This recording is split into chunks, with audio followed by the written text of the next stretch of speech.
할머니, 오늘 떡볶이 좀 싸줘요. 민수 녀석이 매운 거 먹고 싶다더라고. 비 오는 날 한숨 쉬는 이웃의 떡볶이를 슬쩍 사주며 따뜻한 손을 내밀던 사람. 존재만으로도 시장 골목의 등불이었던 100년 전통 청우의 3대 점주 강덕만 어르신. 시청자 여러분, 이게 바로 100년 정통이라는 청우의 민낯입니다. 저 뽀얀 가마솥 국물 위로 정체 모를 인공 착색료가 쏟아지던 날, 평생을 바쳐 일궈온 정직한 일생은 조회수의 눈먼 악마의 조작 한 번에 추악한 사기극이 되고 말았습니다. 세상 모두가 등을 돌리고 떠나갈 때 짙은 어둠을 뚫고 한 사내가 나타납니다. 어르신, 제게 당신의 남은 인생을 파시겠습니까? 수수료는 당신이 다시 지펴낼 그 국물 한 그릇이면 충분합니다. 25년 전 벼랑 끝에 아버지에게 건네졌던 국밥 한 그릇. 그 은혜를 유산으로 품고 돌아온 아들이 악마의 라이브 현장을 심판의 현장으로 뒤바꿉니다. 누군가에겐 평생 품어온 마음의 빚을 갚는 날. 또 다른 누군가에겐 쌓아온 탐욕의 대가를 치르는 날. 설계자 차도진이 준비한 이 운명의 무대를 함께 지켜봐 주세요. 구독과 좋아요 눌러주시고 어디서 듣고 계신지 댓글로 알려주세요. 계신 그곳으로 행운이 축복처럼 가닿길 마음 다해 빌겠습니다. 오늘의 이야기 시작합니다. 세상이 깊은 잠에 빠져드는 새벽 4시, 종로 한복판 재래시장 깊숙한 골목에서는 벌써 뽀얀 수증기가 피어오르고 있었어요. 그 수증기 안에는 솥뼈를 12시간 넘게 고아낸 진한 육수의 향이 고스란히 실려 있었습니다. 코끝에 닿는 그 구수하고 묵직한 향이 고단한 밤을 보낸 사람들에게는 오늘도 하루가 시작됐구나 하고 등을 두드려주는 무언의 인사와도 같았으니까요. 그 수증기의 근원지, 간판도 번듯하지 않은 나무 현판에 또박또박 써넣은 두 글자, 청우. 지난 100년 동안 이 가마솥의 불은 단 하루도 꺼진 적이 없었어요. 한국 전쟁 때 포탄이 시장 어기를 갈아엎던 그날에도, IMF 때 줄줄이 셔터를 내리던 그 겨울에도 이 손만큼은 묵묵히 제 온도를 지켰습니다. 그래서 사람들은 청우를 단순한 식당이라 부르지 않았어요. 누군가는 시장의 심장이라 했고, 누군가는 마지막 성역이라 했습니다. 지상파 대형 다큐멘터리 위대한 유산에서 대한민국 100년의 자존심이라는 이름으로 소개되기도 했었죠. 그 성역의 문지기가 바로 강덕만이라는 사람이었습니다. 올해 76, 손톱 밑까지 씻어내는 결벽, 실밥 하나 없는 낡은 조리복. 그것은 100년의 불꽃을 대하는 덕만의 경건한 의식이었습니다. 평생 뜨거운 솥을 만져온 탓에 손가락 마디는 울퉁불퉁 굵어져 있었고, 지문은 진작에 달아 매끈했지만 그 손끝에서는 언제나 구수한 육수향이 배어 나왔습니다. 수십 년 된 소매똥에는 아내가 살아있을 때 박아준 바느질 자국이 그대로 남아있었고, 다림질할 때마다 그 자국 위를 조금 더 힘주어 눌러주곤 했었죠. 아내의 손길이 남아있는 마지막 자리였으니까요. 주방에 들어서면 가장 먼저 가마솥 뚜껑을 열고 밤새 국물이 보글보글 제 숨을 쉬고 있는지, 불세기는 적당한지, 거품은 제때 걷어졌는지 확인했어요. 뜨거운 수증기 위에서 눈을 감고 향을 맡았습니다. 코끝에 먼저 닿는 것은 뼈 깊숙이 우러난 묵직한 구수함이었고, 그 뒤를 따라오는 것은 돼지가 길러낸 정갈한 먹거리의 기운들이 빚어낸 은은한 감칠맛이었습니다. 이 두 기운이 가마솥 안에서 완벽한 균형을 이룰 때 덕만은 비로소 만족스러운 듯 고개를 끄덕였었죠. 오늘도 괜찮구나. 이 한마디가 덕만의 하루를 여는 첫 문장이었습니다. 청우곰탕은 100년의 정통성을 고수하면서도 전통 가마솥터와 현대식 조리실을 분리한 이온화 주방 시스템을 운영하고 있었어요. 그만큼 어르신에게 맛과 위생은 타협할 수 없는 자부심이었죠. 덕만의 손질은 지독했습니다. 사골 한 대를 잡으면 뼛속 깊이 박힌 핏물을 긁어냈습니다. 칫솔 끝이 뼈의 미세한 구멍 안까지 파고들도록 돌려가며 문질렀고 핏기가 완전히 사라질 때까지 수차례 반복하였습니다.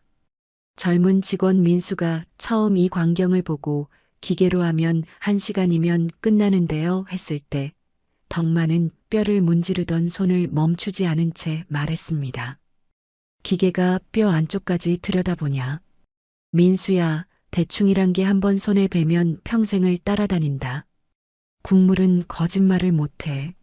내가 게으르면 국물이 먼저 안다. 이런 결벽이 100년의 맛을 지켜온 비밀이었습니다. 청우의 국물은 첨가물 하나 없이 오로지 뼈와 물과 시간, 그리고 100년의 정성 속에 녹아든 비법으로 만들어졌습니다. 뽀얗게 탁하지 않고 기름지되 느끼하지 않은. 그래서 이 맛을 아는 사람들이 새벽부터 줄을 섰었죠. 청우에는 예약이란 게 없었습니다. 오직 번호표 하나로 순서를 기다렸고 대통령이 와도 공사판에서 흙먼지를 털고 온 노동자가 먼저 왔으면 노동자가 먼저 먹었습니다. 한 번은 이런 일도 있었죠. 대통령이 방문한다는 소식에 경호실 직원들이 미리 내려와 가게 안팎을 살피더니 당일 점심에는 가게를 통째로 비워달라는 무리한 부탁을 해온 적이 있었어요. 경호상의 이유로 오늘 점심은 일반 손님을 받지 마십시오. 대신 저희가 충분한 보상을 해드리겠습니다. 그 말에 덕만은 경호원들을 가만히 바라보았습니다. 목소리를 높이지도 얼굴을 붉히지도 않았죠. 그저 나지막하고 정중한 목소리로 입을 열었습니다.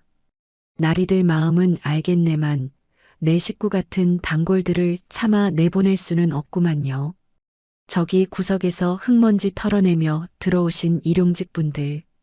저분들에게 이 국밥 한 그릇은 오늘 하루를 버텨낼 유일한 위로이자 힘인데 어찌 그 귀한 발걸음을 돌려세우겠나?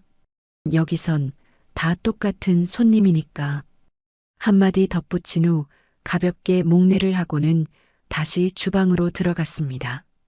결국 그 보고를 받은 대통령이 허허 웃으며 경호원들을 물리고 수행원들이 맨 뒤에 서서 기다려 국밥을 먹고 갔다는 일화는 지금까지도 시장 상인들 사이에서 전설처럼 내려오고 있었죠. 그날 이후 사람들은 청우 앞에서 번호표를 받아들 때마다 묘한 자부심을 느꼈다고 합니다. 여기서만큼은 누구든 공평하게 대접받는다는 소박하지만 단단한 믿음 같은 것이었습니다. 시장 상인들에게 덕만은 그런 사람이었습니다. 생선 가게 사장이 외상값을 못 받아 쩔쩔맬 때 슬쩍 국밥 한 그릇 갖다 놓고 조용히 돌아서고 떡볶이집 할머니가 비 오는 날 손님이 없어 한숨 쉬면 할머니, 오늘 떡볶이 좀 싸줘요. 민수 녀석이 매운 거 먹고 싶다더라고. 민수 녀석이 매운 거 먹고 싶다더라고 하며 먼저 지갑을 여는 등 거창한 말 한마디 없이 존재만으로 든든한 시장 골목의 마지막 어른이었습니다. 이 고요하고 정직한 일상이 영원할 것만 같았어요. 그런데 이 평화로운 성역에 사람의 탈을 쓴 괴물 하나가 이빨을 드러내며 접근하기 시작했습니다. 킹슬레이어. 본명 박진호 34. 일명 킹으로 불리어지며 구독자 80만의 유튜버. 그는 정의 구현이라는 가면을 쓰고 영세 상인들을 사냥해 왔습니다. 그의 수법은 늘 같았습니다. 영세 자영업자들의 위생 문제를 폭로한다는 명목으로 카메라를 들이대고 그들이 울며 사과하는 모습을 찍어 올리는 것. 킹은 그것을 정의 구현이라 불렀고 80만 구독자는 열광했습니다. 이면은 추악했습니다. 미리 바퀴벌레를 풀거나 상한 재료를 끼워 넣고 제보를 받은 척 카메라를 들이대는 조작극. 시장 초입에서 30년 넘게 만두를 빚던 사장님도 떡볶이 하나로 세 자식을 키워낸 할머니도 그의 카메라 한 번에 일생이 무너졌습니다. 킹에게 이들은 사람이 아니었습니다. 그저 조회수를 만들어내는 재료일 뿐이었죠. 이미 수많은 이들의 평범한 일상이 그에 의해 무너지고 그 처참한 비명소리가 킹에게는 조회수 올리는 도구일 뿐 그의 심장은 단 한 번도 죄책감이라는 것을 품어본 적이 없었습니다. 그리고 이제 킹의 시선이 청우를 향했습니다. 100년 전통, 지상파 다큐 출연, 대통령도 줄 서는 곰탕집. 이걸 무너뜨리면 조회수는 상상을 초월할 터였습니다. 만두집이나 떡볶이집은 잔챙이에 불과했습니다. 청우야말로 자신의 채널을 100만 구독자로 끌어올릴 거대한 대어였으니까요. 하지만 청우에 본격적으로 손을 대기도 전에 예상치 못한 사건이 터졌습니다. 그날은 시장 어귀에 가을볕이 기울어지던 오후였어요. 폐지를 잔뜩 실은 리어카를 끄는 할아버지 한 분이 골목을 지나고 있었습니다. 시장 답사를 나온 킹과 좁은 골목에서 마주쳤고 리어카 모서리가 킹의 명품 운동화 옆을 스치게 된 거예요. 닿았는지 안 닿았는지 모를 정도의 접촉이었죠. 킹의 얼굴이 일그러졌습니다. 야, 이 영감탱이가. 킹이 할아버지의 어깨를 밀었습니다. 리어카를 끄느라 중심을 잡기 어려웠던 할아버지는 그대로 바닥에 넘어졌고 시멘트 위로 마른 몸이 부딪히는 둔탁한 소리가 났습니다. 신발값이 얼만 줄 알아? 이거 네가 물어낼 수 있어? 킹은 바닥에 쓰러진 노인의 얼굴에 렌즈를 들이댔어요. 할아버지는 아픈 것보다 창피한 것이 먼저였는지 고개를 돌렸지만 각도를 바꿔가며 집요하게 카메라를 따라붙였습니다. 골목을 지나던 사람들이 멈춰섰지만 아무도 나서지 못했어요. 무엇보다 카메라에 찍히는 것이 두려웠으니까요. 그때였습니다. 가게 앞을 쓸고 있던 덕만이 그 소리를 들었던 거예요. 빗자루를 내려놓았어요. 뛰지 않았습니다. 목소리를 높이지도 않았어요. 다만 걸음 하나하나에 묵직한 무게가 실려 있었습니다. 덕만은 바닥에 쓰러진 할아버지 곁에 무릎을 꿇고 상태를 살폈어요. 팔꿈치에서 피가 배어나오고 있었고 주머니에서 손수건을 꺼내 가만히 눌러주었습니다. 그제야 킹을 올려다보았습니다. 국밥을 끓일 때의 온화한 눈이 아니었습니다. 76해를 살아오며 쌓아온 모든 무게가 그 눈동자 안에 응축되어 있는 듯 했어요. 덕만은 킹이 폐지 할아버지를 찍지 못하도록 자신의 몸으로 막아선 채 말했어요. 사람 귀한 줄 모르는 자는 밥 먹을 자격도 없는 법이다. 당장 여기서 꺼지게.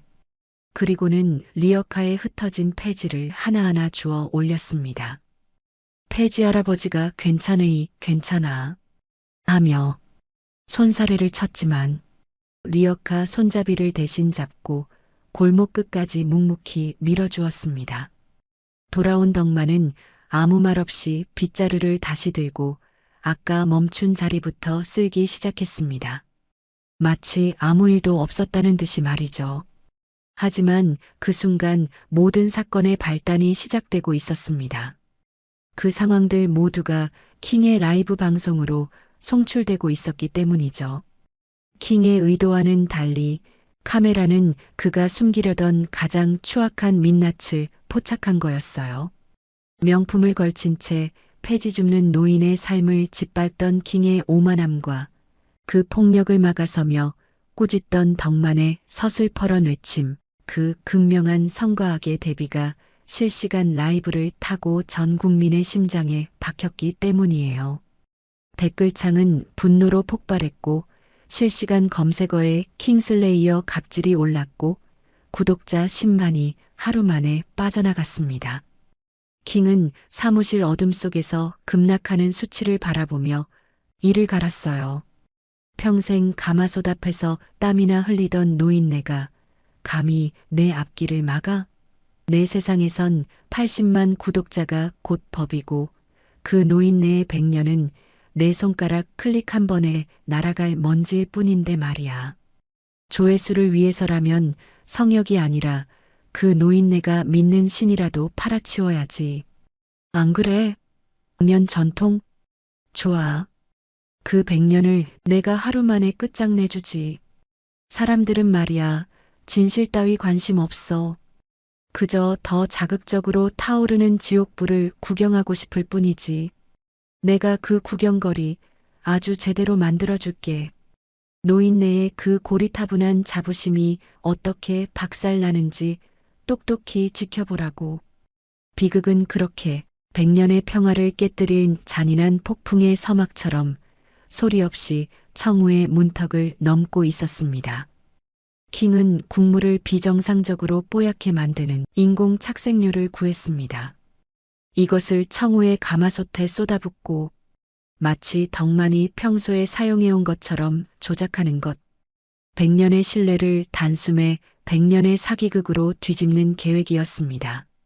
문제는 접근이었어요. 남의 손이 자기 솥에 닿는 것을 용납할 리 없었거든요. 킹에게는 덕만의 시선을 주방에서 떼어놓을 미끼가 필요했고 2가지를 준비했습니다. 하나는 사죄하는 척 큰 절을 올려 덕만의 선한 마음을 이용하는 것.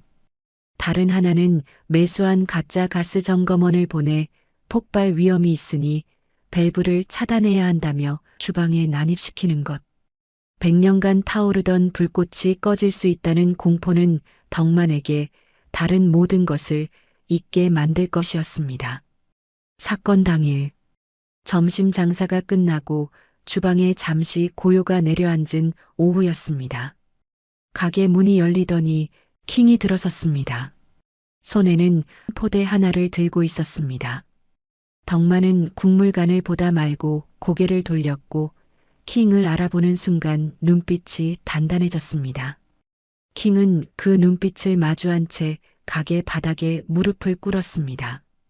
그리고 이마가 바닥에 닿도록 엎드려 큰 절을 올렸어요. 어르신, 제가 사람이 아니었습니다. 진심으로 사죄드립니다. 목소리가 떨리고 있었어요. 눈가가 붉어져 있었습니다. 연기였지만 거울 앞에서 수십 번 연습한 완성도 높은 연기였죠. 덕만은 당황했어요. 불의 앞에서는 서리빨처럼 변하는 사람이었지만 잘못을 뉘우치고 머리를 조아리는 사람 앞에서는 그러지 못했습니다. 그것이 덕만이라는 사람의 약점이자 가장 사람다운 부분이었으니까요. 이봐, 일어나게. 바닥이 차워. 덕만이 킹의 팔을 잡아 일으키려는 바로 그 순간이었습니다. 문이 벌컥 열리며 형광조끼를 입은 남자가 뛰어들어왔습니다. 가스 누출입니다. 폭발 위험이 있으니 당장 밸브를 차단해야 합니다. 덕만의 얼굴에서 핏기가 사라졌어요. 가스가 아니라 불이었습니다. 100년 동안 꺼진 적 없는 그 불꽃이 꺼질 수 있다는 공포가 덕만의 온몸을 관통했던 거예요. 덕만은 킹을 두고 달려갔습니다. 안 돼. 불을 끄면 안 돼. 제발. 가짜 점검원에게 매달리는 덕만의 등 뒤에서 킹은 들고 온 포대를 들고 주방을 향해 뛰었습니다. 손님상에 오르기 전 마지막 온기를 품고 있던 배식 가마솥. 그 뜨거운 진국 위로 100년의 정직을 비웃는 인공착색료 가루가 순식간에 쏟아져 들어갔습니다. 정성이 오염되는 데 걸린 시간은 단 1초면 충분했습니다. 국물이 순식간에 새하얗게 변했습니다. 비정상적으로 뽀얀 자연의 국물에서는 절대 나올 수 없는 색이었죠. 킹은 손 옆에 포대를 클로즈업으로 찍으며 라이브를 시작했어요. 시청자 여러분, 이게 바로 100년 정통이라는 청우의 민낯입니다. 덕만이 뒤를 돌아보았을 때 가마솥 위로 피어오르는 것은 익숙한 육수의 향이 아니었습니다. 코를 찌르는 인공의 냄새가 주방을 가득 채우고 있었고 100년간 맑았던 국물은 변해 있었습니다. 가짜 점검원이 밸브를 잠갔습니다. 100년간 타오르던 가마솥의 푸른 불꽃이 스르륵 줄어들더니 작은 숨소리 같은 것을 남기고 꺼져버렸어요. 덕만은 꺼져가는 불꽃 앞에 주저앉았습니다. 손을 뻗었지만 이미 늦어버린 거예요. 킹의 라이브 화면 속에서 조회수가 미친 듯이 치솟고 있었어요. 킹은 카메라를 향해 정의의 사도처럼 근엄한 표정을 지었지만 렌즈 뒤에 숨은 두 눈은 승리에 취해 광기로 번들거리고 있었습니다. 가마솥이 식어가는 소리가 마치 텅 빈 주방에 울려 퍼지는 듯 했습니다. 100년의 불꽃이 꺼진 첫 번째 밤이었어요. 100년 만에 처음으로 불꽃이 꺼진 청우의 주방은 살아있는 것이 아무것도 없는 공간이 되어 있었습니다. 가마솥 위로 피어오르던 수증기가 사라지자 주방의 천장이 처음으로 선명하게 보였습니다. 수증기가 있을 때는 보이지 않던 것들이었습니다. 덕만은 그 천장을 올려다보며 이 주방이 이렇게 넓고 허전한 곳이었나 하고 처음으로 생각했습니다. 코를 찌르는 인공 첨가제 냄새가 벽과 바닥에 배어들어 환기를 시켜도 좀처럼 빠지지 않았어요. 킹의 라이브 영상은 그날 밤 실시간 검색어 1위를 찍었습니다. 100년 명가의 충격적 진실, 인공 착색료로 국물을 속이다. 자극적인 제목들이 포털 뉴스란을 뒤덮었고 영상 조회수는 하루 만에 1000만을 넘겼습니다. 불과 며칠 전까지 대한민국 100년의 자존심이라 불리던 청우는 순식간에 사기 공장이라는 낙인이 찍혀버렸던 거예요. 킹은 여기서 멈추지 않았습니다. 조작된 성분 분석표가 담긴 후속 영상을 연달아 올렸습니다. 실제 검사 결과가 아니었어요. 돈을 주고 만들어낸 가짜 서류였지만 분노에 눈이 먼 대중은 검증할 생각조차 하지 않았습니다. 영상이 하나 올라올 때마다 덕만의 평생은 한 겹씩 벗겨졌고 킹은 노인의 고든 인생을 거대한 대국민 사기극으로 완성해 나갔습니다. 세상이 등을 돌리자 청우를 지탱하던 시장의 공기는 단숨에 얼어붙고 말았습니다. 어제까지만 해도 어르신, 오늘도 국밥 한 그릇이요. 하며 웃던 단골들은 이제 청우 앞을 지날 때마다 고개를 돌렸고 어떤 이들은 대놓고 혀를 차며 침을 뱉기도 했었죠. 그 중에서도 덕만에게 큰 은혜를 입었던 이웃들의 배신감은 칼날보다 더 날카롭게 덕만의 심장을 찔렀던 거예요. 그들은 자신들이 덕만에게 가졌던 존경심의 크기만큼이나 거대한 증오로 돌아섰던 겁니다. 덕만이 몰래 월세를 대납해주고 비 오는 날 먼저 지갑을 열어주던 일들은 아무도 기억하지 않았습니다. 아니, 기억하고 있었기에 더 분노했는지도 모릅니다. 그 모든 따뜻함이 사기꾼의 위장술이었다고 믿게 되었으니까요. 생선 가게 박 사장은 외상값 때문에 쩔쩔맬 때 덕만이 슬쩍 놓고 갔던 그 따뜻한 국밥 그릇을 떠올렸습니다. 그때는 말없이 멀어지던 덕만의 등이 세상에서 가장 든든해 보였는데 이제는 그 침묵마저 철저히 계산된 사기꾼의 위장술처럼 느껴졌던 거죠. 박 사장은 청우 앞을 지날 때마다 일부러 먼 길로 돌아갔고 가게 안에서 새어나오는 육수 냄새에 저도 모르게 인상을 찌푸리곤 했습니다. 비극은 골목 너머 공사장까지 이어지고 있었습니다.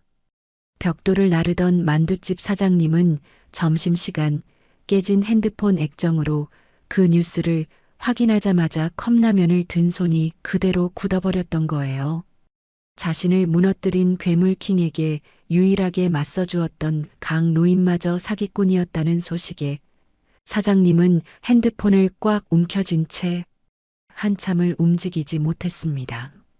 사장님의 머릿속에는 30년 넘게 쓰던 만두틀을 쓰레기 봉투에 넣으며 주저앉아 울던 그날이 떠올랐습니다. 그때 아무 말 없이 다가와 이삿짐을 함께 날라주고 힘내게 사람 팔자 뒤집어질 날이 올 거야 라고 낮게 위로하던 덕만의 목소리를 그는 분명히 기억하고 있었거든요. 그 진심 어린 목소리를 믿었기에 지금의 배신감은 더 깊고 시릴 수밖에 없었던 거죠. 그것은 마치 세상에 정의 따위는 애초에 없었다는 잔인한 사형 선고를 받은 것과 같은 얼굴이었습니다.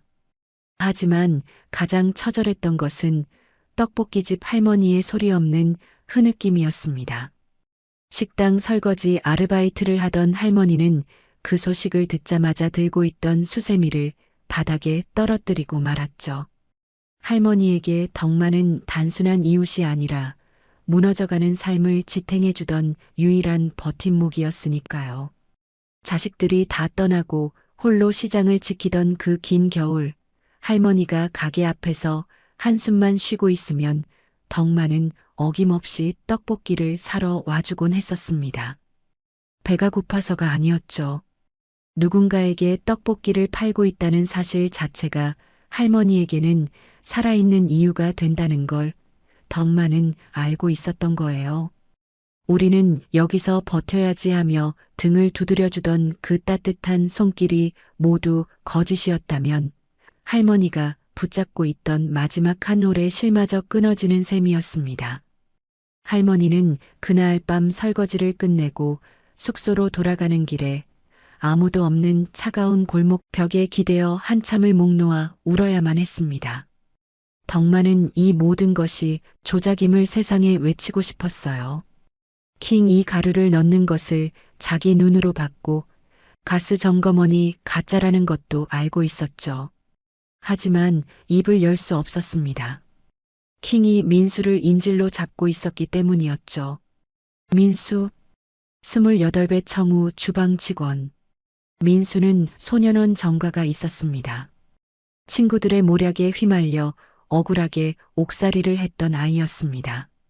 세상 모두가 전과자라며 등을 돌렸을 때 덕만만이 그 아이의 손을 잡고 주망으로 데려왔던 거예요.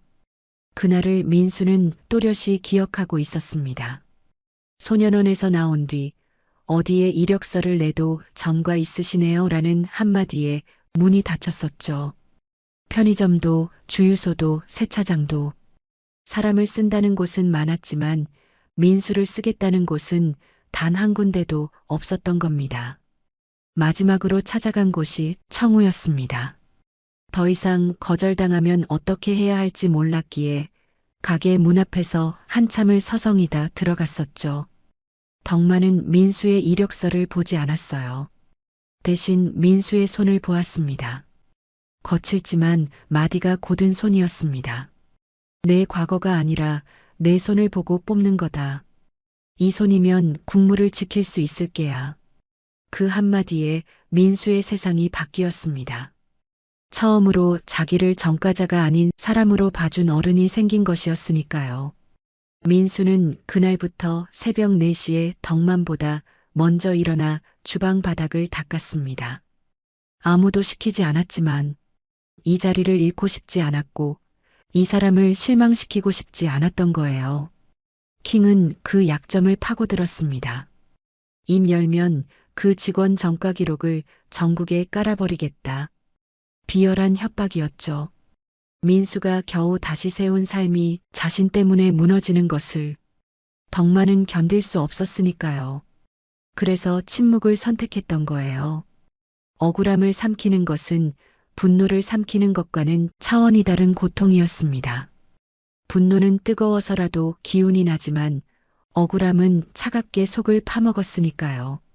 덕만은 밤마다 3대의 숨결이 고스란히 담긴 이 가마솥터에 홀로 앉아 식어버린 가마솥 앞에 무릎을 꿇고 내벽을 맨손으로 문질렀습니다. 수세미도 쓰지 않았어요.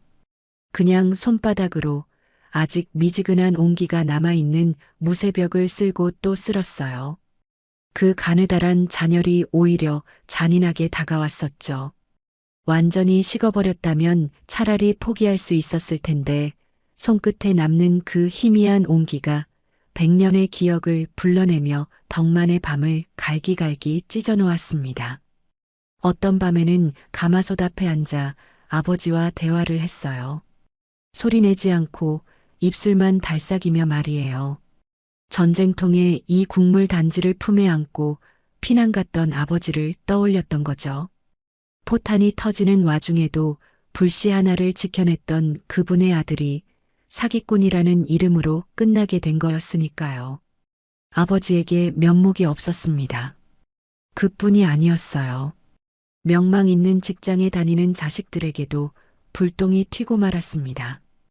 회사에 비난 전화가 빗발쳤고 온라인에는 사기꾼의 자식들이라는 비아냥 섞인 글이 떠돌았죠. 자식들은 아버지를 걱정하기보다 자신들의 체면을 먼저 걱정하며 전화를 걸어왔었어요. 아버지, 당장 간판 내려요. 우리 창피하게 하지 말고. 큰아들의 목소리에는 걱정이 아니라 짜증이 섞여 있었습니다. 둘째 딸은 아예 전화를 받지 않았고요. 덕 많은 수화기를 내려놓고 한참을 가만히 서 있었습니다. 자신이 지켜온 불꽃이 오히려 자식들의 앞길을 막는 재앙이 되었다는 죄책감, 그것은 세상의 그 어떤 손가락질보다 더 깊은 곳을 찔렀던 거예요. 덕만은 그렇게 가게 안에 자신을 가두어 버렸습니다. 밖으로 나가지 않았고 아무도 들이지 않았습니다. 민수가 울며 문을 두드려도 오늘은 됐다. 돌아가거라 하고 돌려보냈습니다. 민수에게마저 짐이 되고 싶지 않았던 거예요. 한편 킹은 덕만의 침묵을 비웃으며 전설의 종말이라는 영상을 올렸습니다. 수억 원의 수익이 통장에 꽂혔고 눈먼 대중은 킹을 정의의 사도라 부르며 열광했었죠. 구독자 수는 멈출 줄 모르고 급등했고 100만 달성이 바로 눈앞으로 다가오던 때였어요. 킹이 스스로 축배를 들던 그 시각, 덕만은 삶의 모든 이유였던 불꽃이 사라진 자리에서 가게 벽에 걸린 아버지의 영정 사진을 가만히 응시하고 있었습니다. 그리고는 조용히 일어나 책상 서랍에서 폐업 안내문을 꺼냈어요. 떨리는 손으로 문에 붙이려는 순간이었습니다. 빗물 냄새와 함께 어둠 속에서 나지막한 구둣발 소리가 가게를 향해 성큼성큼 다가오고 있던 거예요. 빗물을 머금은 검은 수트, 한치의 흐트러짐도 없는 안경. 그 남자는 폐업 안내문을 붙이려는 덕만의 손을 가만히 잡고 덕만을 물끄러미 바라보았어요. 그리고는 가게 안으로 들어와 인공의 냄새가 진동하는 가마솥의 어두운 바닥을 한동안 응시했어요. 그리고 나지막이 말했습니다. 아직 살아있어요. 100년의 불꽃은 아직 완전히 죽지 않았습니다, 어르신. 남자의 이름은 차도진이었습니다. 은은한 샌다루드 향이 수트깃에서 번져나왔고 그 향기는 인공 첨가제 냄새와 섞이지 않은 채 아주 기이한 분위기를 만들어내고 있었죠. 참으로 낯선 사내였습니다. 이 시장 골목과는 전혀 어울리지 않는 검은색 맞춤 수트, 빗물에 젖은 어깨, 그리고 감정이 없는 듯한 무표정한 얼굴까지. 하지만 그 무표정 아래로 무언가가 미세하게 흔들리고 있는 알 수 없는 표정이 흐르고 있었거든요. 덕만은 100년 동안 국물을 봐온 눈으로 사람의 눈빛도 읽을 줄 알았습니다. 이 사내의 눈 깊은 곳에 아주 오래된 무언가가 서려 있다는 것을 직감했던 거죠. 누구시오? 덕만이 나직하게 물었습니다. 도지는 곧장 답하지 않았습니다. 대신 주머니에서 만년필을 꺼내 백지에 조용히 숫자 하나를 써내려갔죠. 100. 그리고는 말을 이어갔습니다. 설계된 진실은 세상을 구할 수도 파멸시킬 수도 있습니다. 덕만은 그 숫자들을 멍하니 내려다보았습니다. 청우의 나이와 정확히 일치하는 숫자였죠. 대체 뭘 하자는 거요? 어르신, 25년 전 이야기를 하나 해도 되겠습니까? 도지는 만년필을 내려놓고 덕만의 손을 바라보았습니다. 투박하고 마디가 굵은 평생 뜨거운 것만 만져온 장인의 손이었죠. 도지는 그 손을 한동안 가만히 바라보다가 처음으로 차가운 목소리에 미세한 떨림을 실었습니다. 덕만의 눈동자가 그 떨림에 반응하듯 흔들렸었죠. 25년 전 이 시장에 누명을 쓴 사내가 하나 있었습니다. 온 세상이 그를 범죄자라 불렀고 길바닥에 쓰러져도 그 누구도 손을 잡아주지 않았습니다. 사람들은 침을 뱉었고 가게마다 약속이라도 한 듯 문을 닫았었죠. 도진의 시선이 차가운 가마솥을 향했습니다. 그런데 딱 한 사람이 문을 열어주었습니다. 곰탕 한 그릇을 내밀면서 이렇게 말했다고 합니다. 도진이 잠시 말을 멈추었습니다. 목소리를 가다듬는 것 같기도 했고 솟구치는 무언가를 참는 것 같기도 했었죠. 국물을 먹어야 살지. 덕만의 입술이 파르르 떨렸습니다. 잊고 있었던 기억이 파도처럼 밀려왔던 거예요. 25년 전 시장 바닥에 쓰러져 있던 한 사내가 있었죠. 양복은 갈갈이 찢겨 있었고 얼굴에는 누군가에게 모질게 맞은 자국이 선명했거든요. 세상 모두가 그를 사기꾼이라 몰아세웠지만 덕만은 그 사내의 눈을 보았습니다. 겁에 질려 있었지만 전혀 탁하지 않은 눈이었죠. 남을 속이는 사람의 눈이 아니라 억울함을 삼키다 지쳐버린 사람의 눈이었던 겁니다. 덕만은 그날 그 사내를 부축해 가게 안으로 들였고 아무 말 없이 뜨거운 곰탕 한 그릇을 내밀었었죠. 사내는 첫 숟가락을 뜨는 순간 어깨가 무너지며 소리 없이 울음을 터뜨렸습니다. 뜨거운 국물이 목구멍을 타고 내려가는 동안 그 사내의 눈에서 떨어진 눈물이 국물 위에 동그란 파문을 만들었던 것을 덕만은 지금까지도 생생하게 기억하고 있었던 거예요. 그 뒤로도 덕만은 그 사내가 세상을 떠날 때까지 아무런 조건 없이 밥을 내주었습니다. 사내가 찾아오는 날이면 고기를 한 점 더 얹었고 날이 추운 날에는 국물을 더 뜨겁게 데워 내놓곤 했었죠. 사내의 이름을 묻지도 않았습니다. 이유 같은 건 더더욱 없었죠. 그냥 배고픈 사람이 앞에 있으면 밥을 주는 것, 그것이 덕만이라는 사람의 전부였으니까요. 그 사내가 제 아버지입니다. 덕만의 눈이 커졌습니다. 도진은 안경을 벗었죠. 안경 없는 얼굴은 수투의 날카로움과는 다른 어딘가 무척 쓸쓸한 인상이었어요. 덕만은 그제야 보았던 거예요. 25년 전 그 사내의 눈과 똑같은 결이 이 젊은이의 눈동자 안에도 흐르고 있다는 사실을 말이죠. 아버지가 돌아가시기 전 마지막으로 드신 것이 어르신의 곰탕이었습니다. 도진의 목소리가 미세하게 갈라졌습니다. 한 음절 한 음절을 꺼내는 것이 마치 무거운 돌을 들어 올리는 것처럼 고통스러워 보였죠.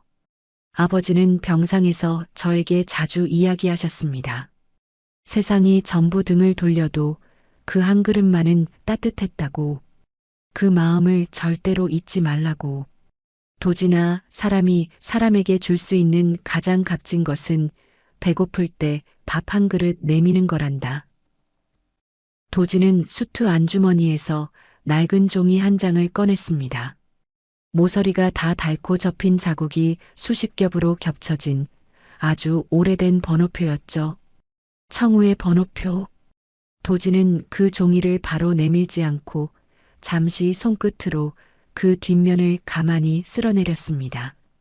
25년 전 아버지가 마지막으로 쥐고 계셨던 겁니다. 그날 아버지는 밥값을 낼 돈이 없었습니다.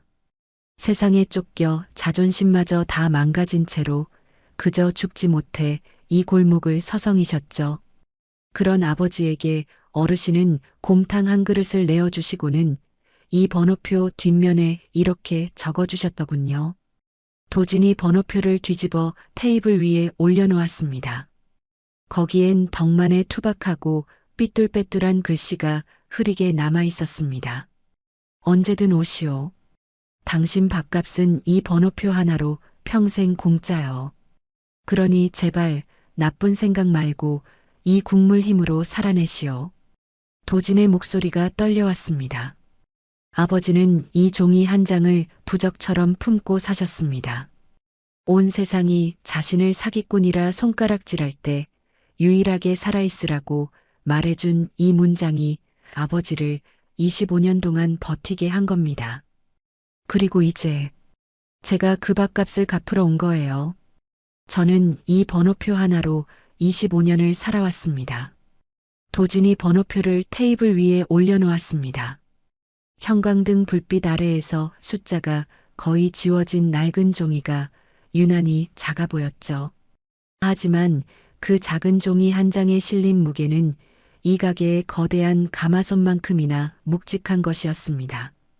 아버지를 향한 어르신의 그 한 줄기 믿음이 저를 여기까지 데려왔습니다. 덕만은 그 빛바랜 번호표를 멍하니 바라보았습니다. 청우 고유의 인쇄 자국이 희미하게 남아 있었고 틀림없는 이 가게의 것이고 덕만의 필체였습니다. 번호표에서 눈을 떼지 못한 채 25년 전 그 사내의 얼굴을 떠올렸습니다. 국물을 마시며 울던 그 사내에게 아들이 있었다는 것. 그 아들이 아버지가 받은 곰탕 한 그릇을 25년 동안 가슴에 품고 살아왔다는 사실을 말이에요. 도진은 번호표를 다시 안주머니에 넣고 안경을 썼습니다. 다시 무표정한 얼굴이 돌아왔지만 그 아래의 떨림은 여전했습니다. 어르신, 제게 당신의 남은 인생을 파시겠습니까? 덕만이 대답하기 전에 도진이 덧붙였습니다.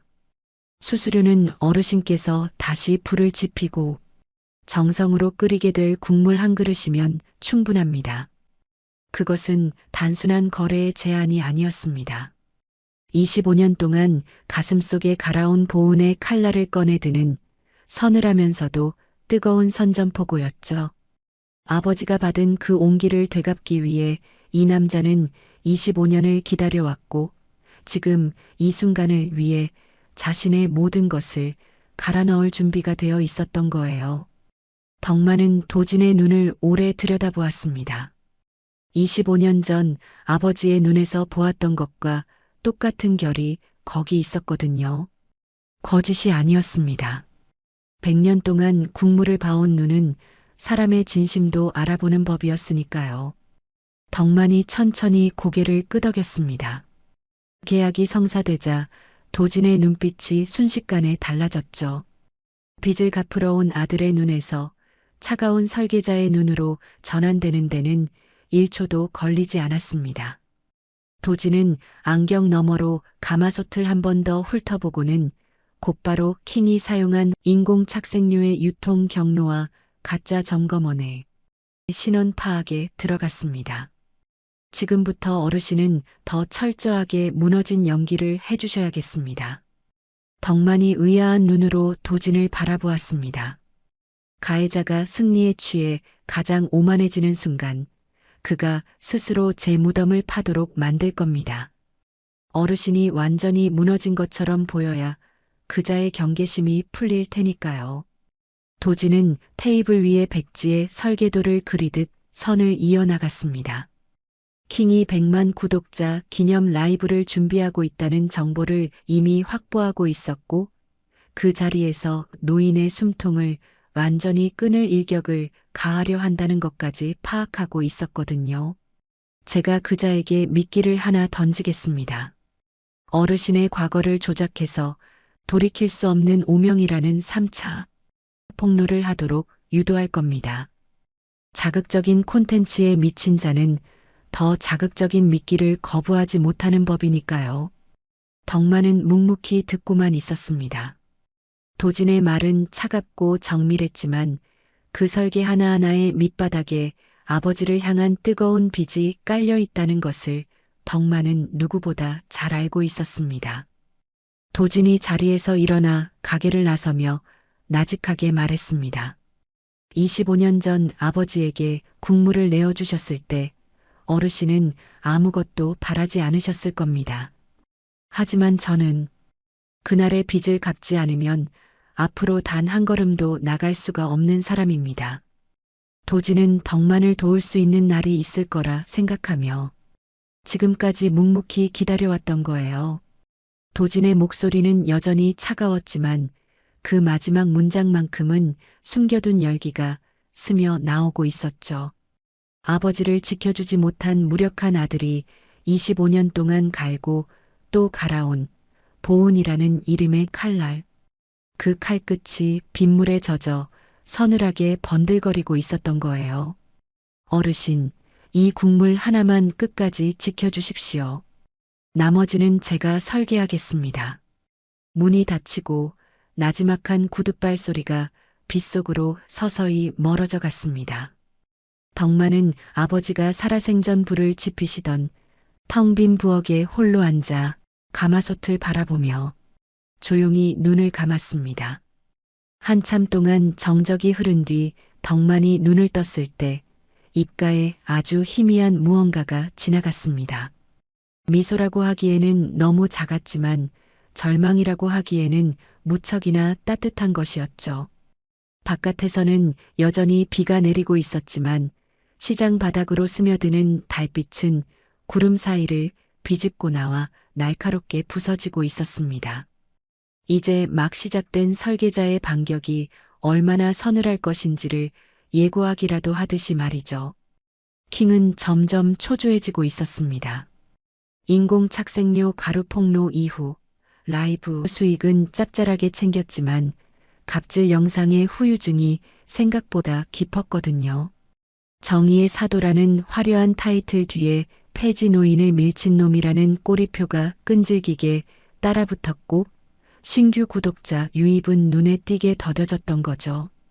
100만이라는 숫자가 코앞인데 자꾸만 손이 닿지 않는 느낌. 킹은 사무실 의자에 깊숙이 기대앉아 실시간 구독자 수를 새로 고침하며 손톱을 물어뜯고 있었죠. 더 자극적인 한 방이 절실했습니다. 대통령도 줄 서서 먹고 가는 청우, 그 강덕만을 완전히 매장할 수 있는 누구도 반박할 수 없는 결정타 말이에요. 바로 그때 도진이 접근했습니다. 청우의 전직 내부 직원이라는 가짜 가면을 쓰고 킹의 제보 채널에 메시지를 보냈던 거예요. 만남의 장소는 시장에서 멀리 떨어진 도심의 한 카페였습니다.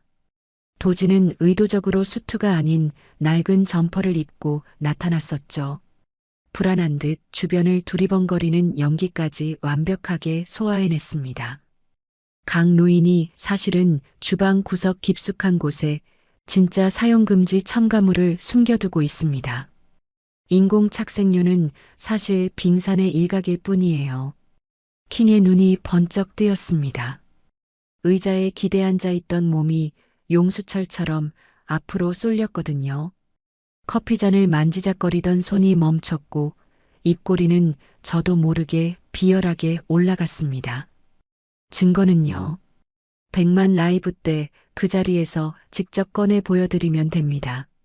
제가 정확한 위치를 알려드리죠. 전 국민이 지켜보는 앞에서 터뜨리는 겁니다. 킹의 머릿속에서는 벌써 화려한 시나리오가 그려지기 시작했습니다. 이것은 단순히 노인을 한 번 더 때리는 수준이 아니었죠. 착색료 가루가 시작이었다면 사용금지 첨가물은 그야말로 종지부를 찍는 거였으니까요. 100년 명가가 100년 동안 가짜를 팔아왔다는 스토리. 이걸 100만 기념 라이브에서 터뜨리면 조회수는 그야말로 폭발할 게 뻔했으니까요. 그런데 킹을 진짜로 움직인 것은 단순한 조회수만이 아니었습니다. 전 국민 앞에서 그 고고한 노인이 절망하며 무너지는 표정을 생중계하는 것. 시장 골목에서 자신에게 사람 귀한 줄 모르는 놈은 밥 먹을 자격도 없다고 일갈했던 그 노인의 눈에서 빛이 완전히 꺼지는 순간을 수백만 명이 지켜보게 만드는 것. 그 잔인한 장면을 상상하자 킹의 입꼬리는 제어할 수 없이 올라갔던 거예요. 좋아요. 합시다. 도진은 고개를 숙여 불안한 내부 고발자 연기를 끝까지 이어가면서도 테이블 아래에서는 주먹을 꽉 쥐고 있었습니다. 킹이 완벽하게 미끼를 문 거였죠. 카페를 나선 도진은 골목을 돌아 인적이 없는 곳에서 멈추었습니다. 낡은 점퍼를 벗어 차곡차곡 접고 안주머니에서 무태안경을 꺼냈었죠. 내부 고발자의 불안한 눈이 다시 차가운 설계자의 눈으로 돌아오는 데는 안경 하나를 쓰는 시간으로도 충분했습니다. 도지는 주머니 속 1번 번호표를 손끝으로 다시 확인하고는 다음 목적지를 향해 거침없이 걸음을 옮겼습니다. 같은 시각, 도지는 또 하나의 치밀한 판을 짜고 있었습니다. 시장에서 멀리 떨어진 어느 지하 사무실, 형광등이 지직거리는 그 좁고 습한 공간에 사람들이 하나둘 모여들기 시작했거든요.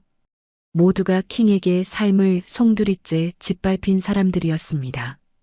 공사장의 흙먼지가 채 털리지 않은 만두집 사장님이 가장 먼저 도착했죠.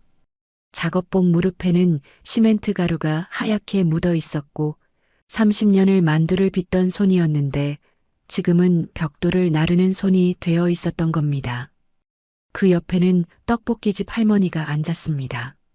가게를 접은 뒤로 부쩍 작아진 등이 의자 등받이에 차마 닿지도 않았어요. 조작된 영상으로 극심한 우울증으로 대인기피증까지 앓았던 수성공, 가짜 위생 고발로 단골을 모두 잃은 족발집 사장, 킹의 카메라 앞에서 무릎을 꿇고 빌어야 했던 분식집 부부까지 수십 명의 피해자가 그 좁은 지하실을 가득 채웠습니다. 모두의 얼굴에는 공통된 정서가 흐르고 있었죠. 그것은 분노가 아니라 체념이었습니다. 이미 싸울 힘도 방법도 없다고 믿어버린 사람들의 눈빛이었던 거예요. 킹의 사이코패스 기질을 이미 수차례 겪었기 때문이었죠. 도지는 그들 앞에 스피커 하나를 내려놓았습니다. 먼저 들으셔야 할 것이 있습니다. 재생 버튼을 누르자 킹의 목소리가 습한 공기를 가르고 흘러나왔습니다. 피해자들이 카메라 앞에서 울며 사과를 구걸할 때 카메라가 꺼진 뒤 사무실에서 킹이 남긴 생생한 육성이었죠. 야, 저 노인네들 우는 거 봤냐? 조회수 진짜 달달하네. 아, 웃겨서 배꼽 빠지겠다. 지하실의 공기가 순식간에 얼어붙었습니다. 만두집 사장님의 주먹이 부르르 떨리기 시작했죠. 떡볶이집 할머니는 고개를 떨군 채 입술을 지그시 깨물었죠. 수성공은 두 손으로 얼굴을 감싸 쥔 채 어깨가 들썩였습니다. 이 사람은 킹의 영상이 올라간 뒤 욕실에서 나쁜 마음을 먹었던 사람이었거든요. 다행히 이웃이 발견해 목숨은 건졌지만 손목의 흉터는 아직도 긴 소매 안에 깊이 숨겨져 있었던 겁니다. 자신들의 피눈물로 세워진 영상이 킹에게는 그저 유쾌한 웃음거리이자 수익에 불과했다는 사실, 사람들에게 분노보다 먼저 치밀어 오른 것은 지독한 수치심이었습니다. 형광등이 지직거리는 소리만이 지하실의 정적을 메우고 있었습니다. 도진이 나지막이 입을 열었습니다. 강덕만 어르신을 기억하십니까? 모두의 고개가 일제히 올라왔습니다. 도진이 말했어요. 만두집 사장님 가게가 문을 닫던 날 아무 말 없이 무거운 이삿짐 나르는 것을 도와준 사람이 바로 어르신이었습니다. 사장님의 눈동자가 세차게 흔들렸죠. 떡볶이 할머니가 비 오는 날 홀로 텅 빈 가게를 지킬 때 떡볶이를 사러 와주던 유일한 사람도 어르신이었고요. 할머니의 깍지 낀 손에 힘이 들어갔습니다. 사람들의 표정이 서서히 변하기 시작했습니다. 잊고 있었던 기억들이 돌아오고 있었던 거예요. 자신들이 가장 힘들 때 아무 말 없이 곁을 지켜주던 그 노인의 투박한 등이 달아빠진 고무신이 국밥 한 그릇을 건네던 거친 손마디가 생생하게 떠오르고 있었던 겁니다. 도진이 말했어요. 그 어르신이 지금 저런 괴물에게 똑같은 방식으로 무너지고 있습니다. 여러분이 당하신 그대로 말입니다. 만두집 사장님이 먼저 입을 열었습니다. 목소리는 심하게 갈라져 있었죠. 어르신이 사기꾼이라는 뉴스를 봤을 때 나는 세상에 정의 같은 건 더 이상 없다고 생각했어요. 내 가게를 부순 놈에게 유일하게 맞서줬던 그 사람마저 거짓이었다면 대체 뭘 믿고 살아야 하나 싶었거든요. 그런데 그게 또 저놈의 짓이었단 말입니까? 사장님의 눈에서 뜨거운 눈물이 흘러내렸습니다. 그것이 분노였는지 안도였는지 사장님 스스로도 알 수 없었을 겁니다. 도진이 고개를 끄덕였습니다. 증거는 제가 완벽하게 준비하겠습니다. 여러분은 그날 그 자리에 당당히 서주시기만 하면 됩니다. 떡볶이집 할머니가 고개를 들었습니다. 작고 마른 몸이었지만 눈동자에는 오랫동안 꺼져 있던 불씨가 다시 타오르고 있었죠. 그 자리가 어딘데요? 킹의 100만 구독자 기념 라이브 현장입니다. 도진은 동시에 여러 개의 그물을 촘촘히 짜고 있었습니다. 민수에게는 덕만이 대대손손 지켜온 시육수 항아리를 비밀리에 수호하도록 지시했죠. 시육수는 청우의 심장입니다. 국물의 씨가 되는 원액으로 이것이 없으면 청우 특유의 맛은 다시 태어나기 어려웠거든요. 킹이 가마솥의 국물은 망쳤을지언정 이 항아리만 무사하다면 청우는 반드시 다시 살아날 수 있었던 겁니다. 민수는 도진의 지시를 듣자마자 단 1초의 망설임도 없이 고개를 끄덕였습니다. 이유조차 묻지 않았죠. 어르신의 소중한 것을 지키는 일이라면 민수에게는 그것만으로도 목숨을 걸 충분한 이유가 되었으니까요. 한편으로는 매수된 가짜 가스 점검원들을 끈질기게 미행했습니다. 그들이 킹에게 받은 뒷돈에 출처, 범행을 모의한 정황, 통화 기록까지 낱낱이 기록하며 법적인 그물을 완성해 나갔죠. 점검원들은 자신들이 미행당하고 있다는 사실은 꿈에도 모른 채 받은 돈으로 술을 마시며 그 영감 꼴 봤냐고 낄낄거리고 있었거든요. 그 추악한 대화들조차 도진의 녹음기에 고스란히 담기고 있었습니다. 결정적인 증거도 확보했습니다. 청우 주변 상가와 내의 CCTV를 샅샅이 수집한 결과 킹이 직접 인공 착색료 가루를 구매하는 장면과 가마솥에 투척하는 장면이 선명하게 포착되었던 거예요. 사죄하는 척 비열하게 큰절을 올리면서 한쪽 손으로는 포대를 슬쩍 여는 장면까지 편집 없는 원본 그대로였습니다. 모든 퍼즐이 완벽하게 맞춰져 가고 있었습니다. 킹은 도진이 건넨 가짜 사용금지 첨가물을 받아들고 100년 명가의 추악한 민낯 최종회라는 제목으로 100만 기념 라이브 예고를 확정했습니다. 예고 영상 속의 킹은 자신감이 넘쳐 흘렀죠. 100년의 거짓을 자신의 손으로 직접 끝장낸다는 영웅 서사에 킹 스스로 완전히 취해 있었던 겁니다. 그것이 자신을 파멸로 이끌 함정인 줄도 모른 채 말이에요. 라이브 방송 전날 밤 도진은 마지막으로 청우를 찾았습니다. 덕만은 어둠 속에서 식어버린 가마솥 앞에 망연자실하게 앉아 있었죠. 도진은 그 맞은편에 앉아 나직하게 말했습니다. 내일 그자가 어르신의 가슴에 마지막 칼을 꽂으려 할 겁니다. 덕만은 묵묵히 듣고만 있었습니다. 피하지 마십시오. 가만히 계십시오. 그자가 칼을 꽂는 바로 그 순간이 제가 설계한 처형의 시작점입니다.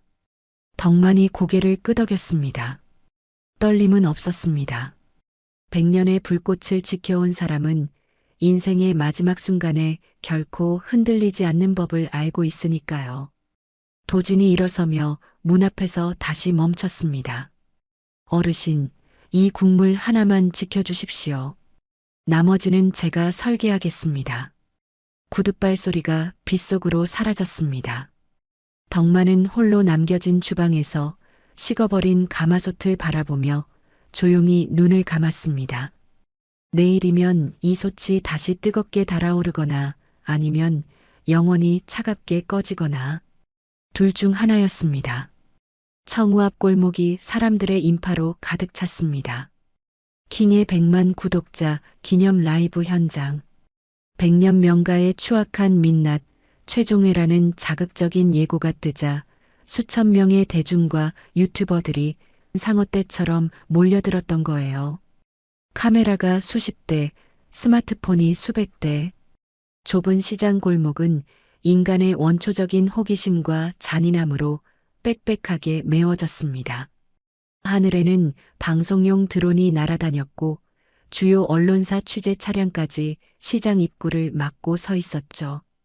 킹은 그야말로 기세등등했습니다. 온몸을 명품으로 도배한 채 선글라스를 끼고 손에는 도진이 건넨 가짜 사용 금지 첨가물이 든 포대를 당당하게 들고 있었거든요. 카메라 세대가 킹의 얼굴을 다각도로 비추고 있었고 라이브 접속자 수는 이미 10만을 가볍게 넘겨 실시간으로 치솟고 있었습니다. 킹은 화면 속 실시간 댓글이 폭포처럼 올라오는 것을 확인하며 비릿하게 혀로 입술을 축였습니다. 오늘을 위해 준비한 모든 것이 완벽하다고 믿었거든요. 시청자 여러분, 오늘은 대한민국 식품 역사상 가장 충격적인 진실을 공개하겠습니다. 킹은 덕만을 강제로 가게 밖으로 끌어냈습니다. 정확히는 킹의 덩치 큰 스태프 2명이 덕만의 양팔을 거칠게 잡고 카메라 앞으로 내동댕이 치듯 세운 거였죠. 덕만의 하얀 조리복은 며칠째 갈아입지 못해 엉망으로 구겨져 있었고 풀기 없는 소매똥은 축 늘어져 있었습니다. 하지만 덕만은 전혀 저항하지 않았습니다. 도진의 당부대로 아무런 반항도 하지 않은 채 그저 깊고 슬픈 눈으로 킹을 묵묵히 바라보고 있었던 거예요. 킹이 포대를 덕만의 얼굴 앞에 거칠게 들이밀었습니다. 이게 뭔지 아시죠? 당신이 주방 바닥에 숨겨둔 인체 유해 사용금지 첨가물입니다. 100년 전통. 웃기지 마. 당신은 100년 동안 가짜를 판 거야. 군중들이 웅성거리기 시작했습니다. 스마트폰 화면들이 수백 개의 작은 거울처럼 덕만의 초췌한 얼굴을 비추고 있었고 댓글창에는 분노와 비난의 조롱이 가득 찼습니다. 킹은 그 반응을 실시간으로 즐기며 입꼬리를 비열하게 올렸죠. 모든 것이 계획대로였습니다. 이 늙은이가 완전히 무너지는 표정을 생생하게 찍는 것, 그것이 오늘 킹이 준비한 최고의 콘텐츠였으니까요. 덕만은 여전히 입을 열지 않았습니다. 변명도 울음도 분노조차 보이지 않았죠. 다만 킹의 눈동자를 가만히 올려다보고 있었을 뿐입니다. 그 깊은 시선 안에는 분노가 아닌 어떤 숭고한 연민 같은 것이 담겨 있었는데 킹은 평생 그런 것을 읽어낼 수 있는 부류의 인간이 아니었습니다. 어이 할아버지, 할 말 없어? 100년 동안 사람들한테 독먹인 소감이 어떠냐고. 킹이 카메라를 덕만의 얼굴에 바짝 들이대며 조롱했습니다.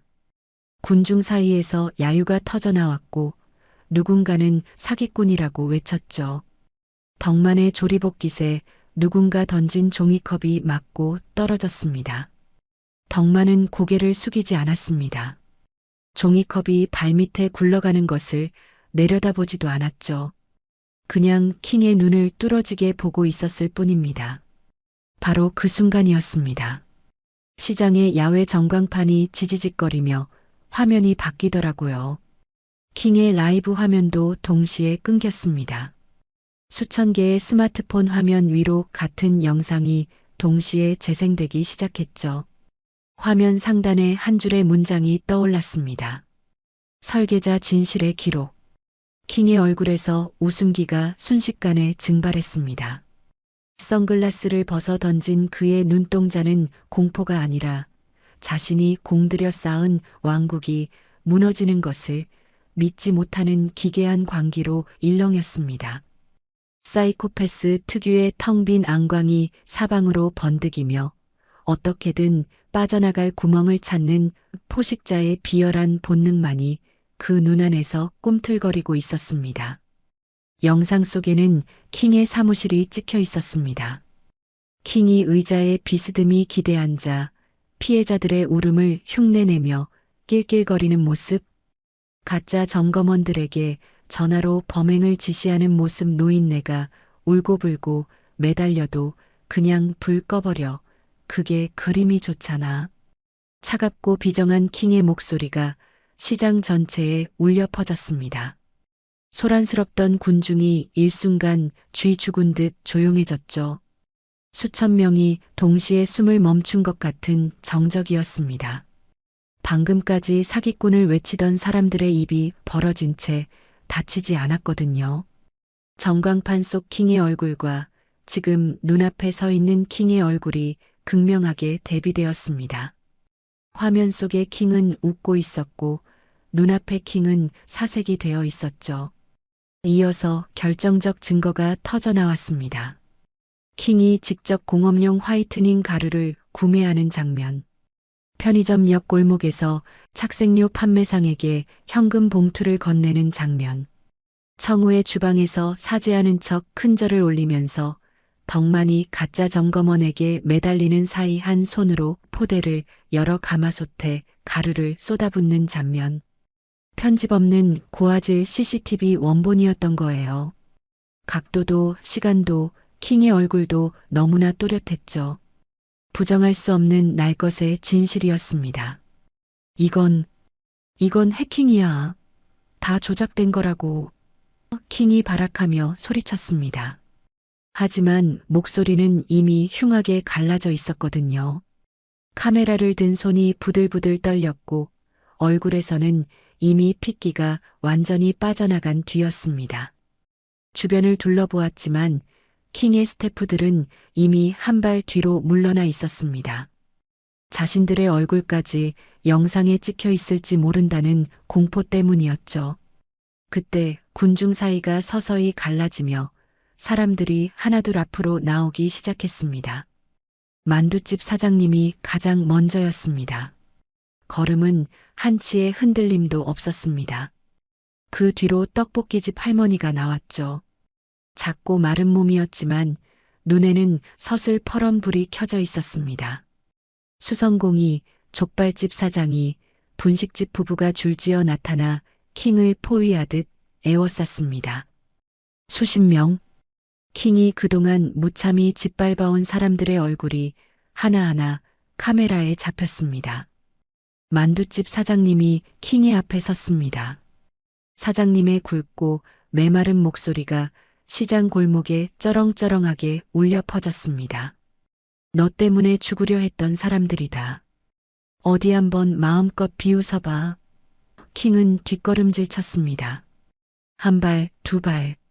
그러다 자신이 세워둔 카메라 스탠드에 뒤꿈치가 걸리고 말았죠. 비틀거리던 킹은 그대로 바닥에 꼴사납게 주저앉았습니다. 시장 바닥에 흙먼지가 묻었지만 킹은 그 흙을 털어낼 생각조차 하지 못했습니다. 그저 피해자들의 얼굴을 공포 어린 눈으로 올려다볼 뿐이었죠. 조회수로만 보던 소모품들이었습니다. 화면 속 숫자로만 존재하던 유령들이었어요. 그런데 그 유령들이 지금 살아 숨쉬는 인간이 되어 자신을 내려다보고 있었던 겁니다. 그때 이 아비규환의 현장에 나지막한 구둣발 소리가 끼어들었습니다. 차도진이었어요. 군중 사이를 가르며 느린 걸음으로 다가온 도진은 킹의 앞에 멈춰 섰습니다. 검은 수트에 무태 안경, 주위의 모든 소란과는 동떨어진 서늘한 고요가 도진의 주변을 성벽처럼 감싸고 있었죠. 도진이 킹의 귀에 대고 아주 낮은 목소리로 속삭였습니다. 조회수가 목숨보다 소중하다고 했지? 축하해. 내 인생 최고의 조회수가 지금 전 세계에 생중계되고 있네. 킹의 입술이 기괴하게 뒤틀리며 파르르 떨렸습니다. 무언가 반박할 말을 찾으려는 듯 혀를 굴렸지만 죄책감이라곤 한 톨도 없는 그의 영혼에서는 오직 마른 갈에 끓는 소리만이 새어나왔습니다. 끝까지 자신의 잘못을 뉘우치기는커녕 오직 패배했다는 사실에만 분노하는 그 서늘한 눈빛은 그가 외인간의 탈을 쓴 괴물인지를 다시 한번 증명하고 있었습니다. 현장에 경찰이 도착했습니다. 가짜 가스 점검원들이 먼저 연행되었죠. 킹이 시켰습니다. 돈을 받고 한 짓입니다. 점검원들의 비겁한 자백이 생중계되었고 곧이어 킹에게도 차가운 수갑이 채워졌습니다. 수갑이 잠기는 날카로운 찰칵 소리가 시장 골목에 울렸을 때 군중 사이에서 그 누구도 킹을 동정하는 사람은 없었습니다. 정의의 사도라 불리던 괴물은 전 국민이 지켜보는 앞에서 가장 추악한 악마로 추락했던 겁니다. 도지는 아수라장이 된 현장을 뒤로하고 덕만에게 다가갔습니다. 덕만은 여전히 처음 그 자리에 서 있었습니다. 아까와 같은 슬픈 눈으로, 아까와 같은 정갈한 자세로 말이죠. 조리복깃에 누군가 던졌던 종이컵에서 흐른 커피 자국이 선명하게 남아 있었지만 덕만은 그것을 털어내지 않았습니다. 도지는 아무 말 없이 덕만의 떨리는 어깨를 가만히 감싸주었습니다. 그제야 덕만의 어깨가 미세하게 들썩였죠. 눈물은 아니었습니다. 100년의 무게를 홀로 짊어진 사람이 처음으로 그 무거운 짐을 내려놓게 되었을 때 몸이 기억하는 본능적인 떨림 같은 거였거든요. 덕만이 천천히 가게 안으로 발걸음을 옮겼습니다. 주방으로 향하는 발걸음은 느렸지만 결코 흔들림이 없었어요. 그는 식어버린 가마솥 아래 가스 화구 앞에 무릎을 꿇고 앉았습니다. 떨리는 손으로 불을 붙이자 날카로운 불꽃이 튀었습니다. 이윽고 확 하는 소리와 함께 100년의 온기를 다시 품어낼 푸른 불꽃이 가마솥 바닥을 뜨겁게 감싸 안으며 기어오르기 시작했습니다. 가게 밖까지 밀려든 군중들이 주방 안을 경건하게 들여다보았습니다. 아무도 말하지 않았습니다. 사람들이 숨을 죽인 채 그 작은 불꽃이 살아나는 과정을 목격하고 있었던 겁니다. 방금 전까지 사기꾼을 외치며 분노하던 사람들이 지금은 다시 태어나는 불꽃 앞에서 경건하게 고개를 숙이고 있었습니다. 꺼졌던 불이 다시 타오르는 것. 그것은 거짓에 가려졌던 진실이 다시 세상 밖으로 고개를 내미는 장엄한 부활의 첫 숨결이었으니까요. 가마솥 위로 뽀얀 수증기가 다시금 몽글몽글 피어오르기 시작했습니다. 킹의 몰락은 그야말로 정광석화처럼 빠르고 철저했습니다. 채널은 즉각 영구 정지되었죠. 수십 명의 피해자가 제기한 집단 손해배상 소송이 시작되었습니다. 불법 식품 첨가제 투척에 따른 식품위생법 위반과 업무방해, 거기에 가짜 점검원을 동원한 파렴치한 사기 공모까지 죄목이 꼬리에 꼬리를 물고 이어졌고 킹의 전 재산은 순식간에 압류되었습니다.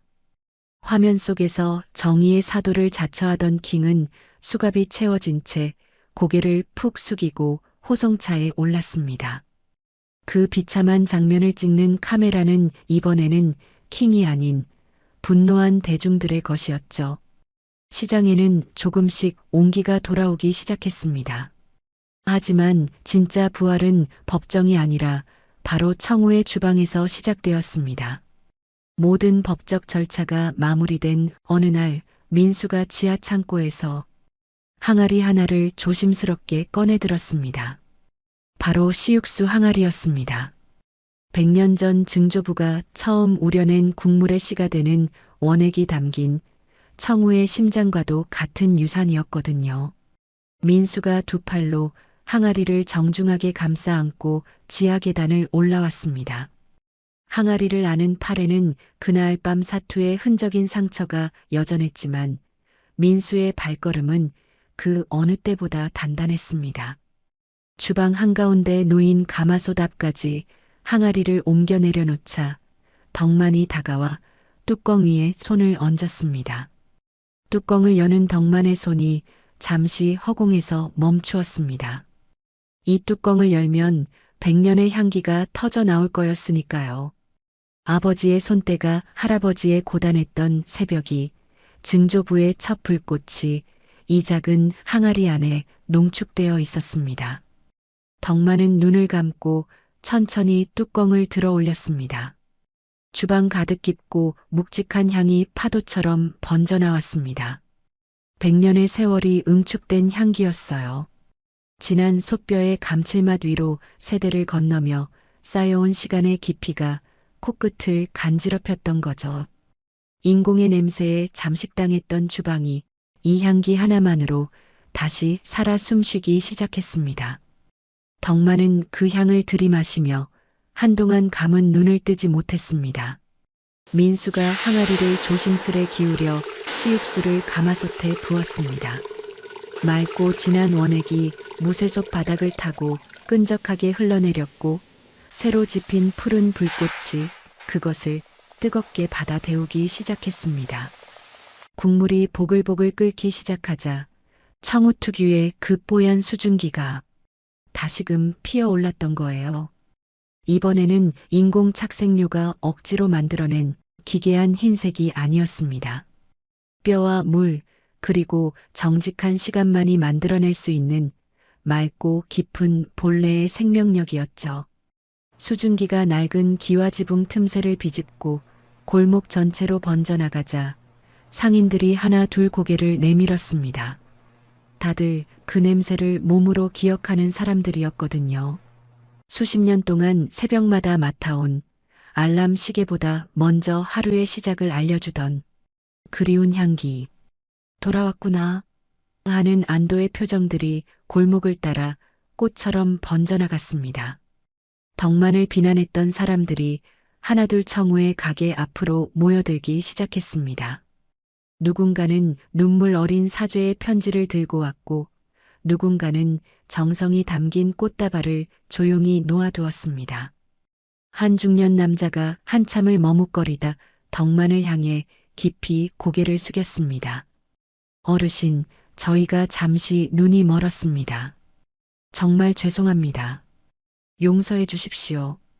덕만은 아무 말 없이 그 사람의 거친 손을 따뜻하게 잡아주었습니다. 원망도 억울한 한탄도 없었습니다. 그것이 바로 덕만이라는 사람의 그릇이었거든요.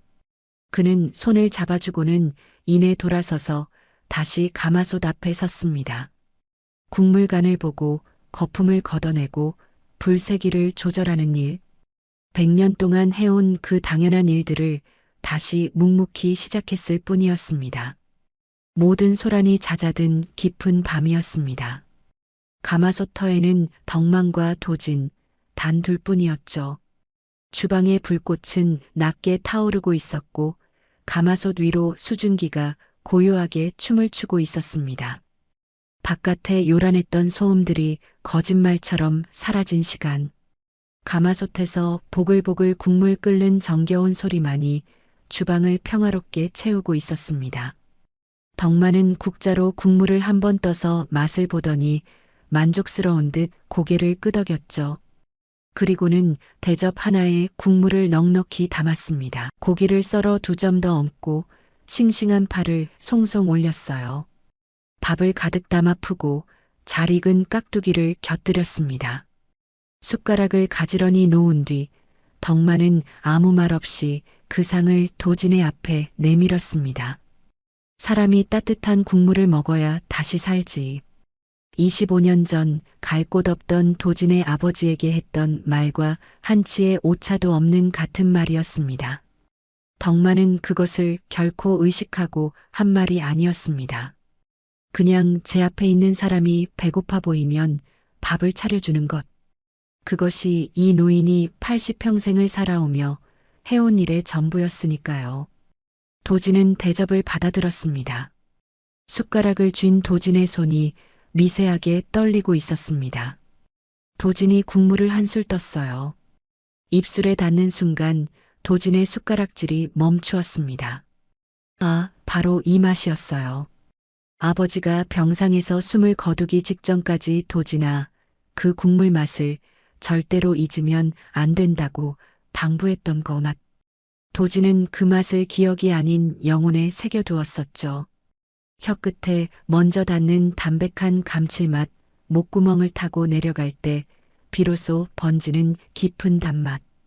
25년 동안 그 어디에서도 찾을 수 없었던 그 구원의 맛이 지금 이 숟가락 위에 고스란히 살아 있었습니다. 도지는 대접을 다 비울 때까지 한마디도 하지 않았습니다. 마지막 국물까지 마신 뒤 숟가락을 내려놓고는 한참을 가만히 앉아 있다가 나직하게 입을 열었습니다. 어르신, 이제 이 불꽃은 절대로 꺼지지 않을 겁니다. 제가 그렇게 설계했으니까요. 덕만은 도진의 어깨를 가만히 토닥이며 배웅했습니다. 2번, 3번. 국물을 저을 때처럼 천천히 일정한 박자로 말이에요. 말로 다 하지 않아도 그 투박한 손길 안에 담긴 진심을 도진은 전부 알아들었습니다. 문을 나서는 도진의 등 뒤로 가마솥의 수증기가 공기 속으로 은은하게 번져나가고 있었어요. 도진은 그 따뜻한 기운이 등에 닿는 것을 느끼며 시장 골목을 힘차게 걸어나갔습니다. 시장 입구에는 다시 백년명가 청우라는 간판이 환하게 불을 밝히고 있었습니다. 킹이라는 괴물이 핥히고 지나갔던 만두집, 떡볶이집을 비롯한 다른 상인들도 도진의 법적 지원과 배상금으로 하나둘 다시 문을 열기 시작했습니다. 시장 골목에 다시 희망의 불이 켜지고 있었던 거예요. 만두집에서 반죽 치대는 소리가, 떡볶이집에서 국물 끓는 정겨운 소리가 하나둘 골목의 정적을 깨우며 채워가고 있었습니다. 도진은 걸음을 멈추지 않았습니다. 뒤를 돌아보지도 않았죠. 다만 수트 안주머니 속 낡은 1번 번호표를 손끝으로 조용히 쓸어보며 아주 작은 미소를 지었습니다. 빚을 갚기 시작한 사람의 발걸음은 그 무엇보다 가벼웠습니다. 킹이 연행되고 청우에 다시 불이 켜졌지만 시장의 공기가 완전히 풀린 것은 아니었어요. 문제는 바로 민수였습니다. 킹이 체포되기 직전 마지막으로 뿌린 추악한 독이 하나 있었거든요. 청우의 직원 민수가 돈을 받고 직접 가루를 넣었다는 비열한 거짓말이었죠. 증거조차 없는 허무맹랑한 한마디였지만 한번 뱉어진 말은 독한 연기처럼 시장 골목 구석구석을 떠나지 않았었죠.